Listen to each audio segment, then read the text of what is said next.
Hello! It's time finally for an updated version of my vocabulary sheet.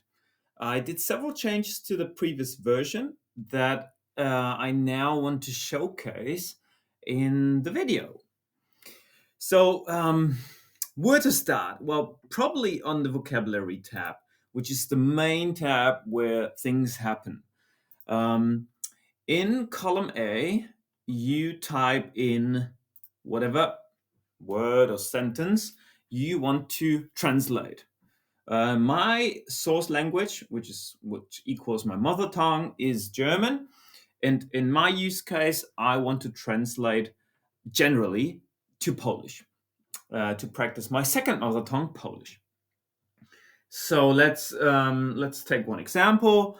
Um, I want to eat salad today. Let's make that as an example.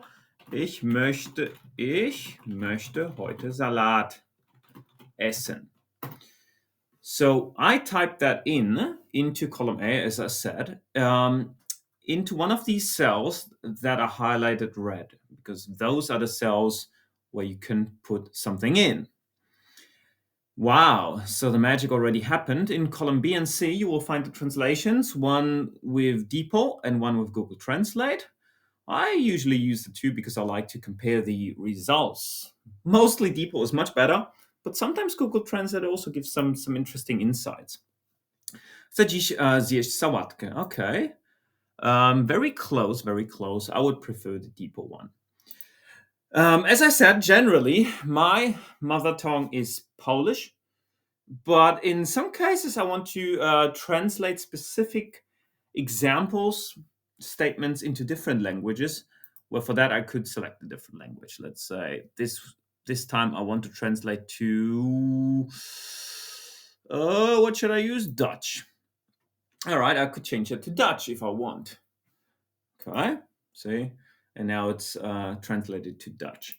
And I could go on and on and on. You can see that these are highlighted blue, sort of, or yeah, underlined blue, and that's because they are a link.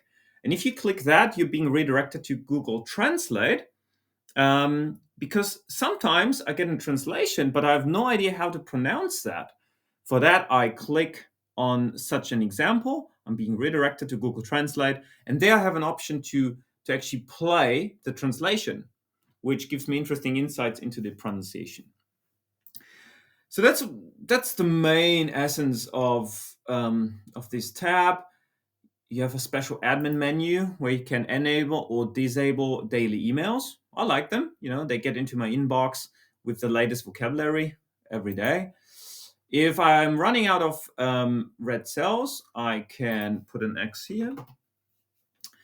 And that provides me with new rows to fill at the top. And obviously, the more you scroll down, the older your vocabulary gets. I'm a person, I don't need a practice in that sense. I mean, I look at my translations here and then I get the emails, and that's fine for me. That's how I practice. But I understand that some people practice differently.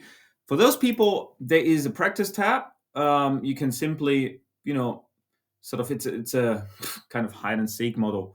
You have those checkboxes to hide and unhide the translations, right? So you could think, what's the translation of this one? And then you toggle and you will see the result. The practice tab has the exact same vocabulary as the one here in the same order. If you want to randomize, there's also a random tab with some instructions here how to start. There's an ABC tab, which basically just provides you the translation in alphabetical order, which might be interesting for some people. I never use it, but who knows? And then there are a bunch of underlined black tabs. These are just system tabs that probably you will never need to use. You can even hide them if you don't want to see them. And on the instructions tab, there's basic instruction on how to get started. Maybe you need an API key, which is for free, to use the DeepL translation. You define your source language, so mostly your mother tongue.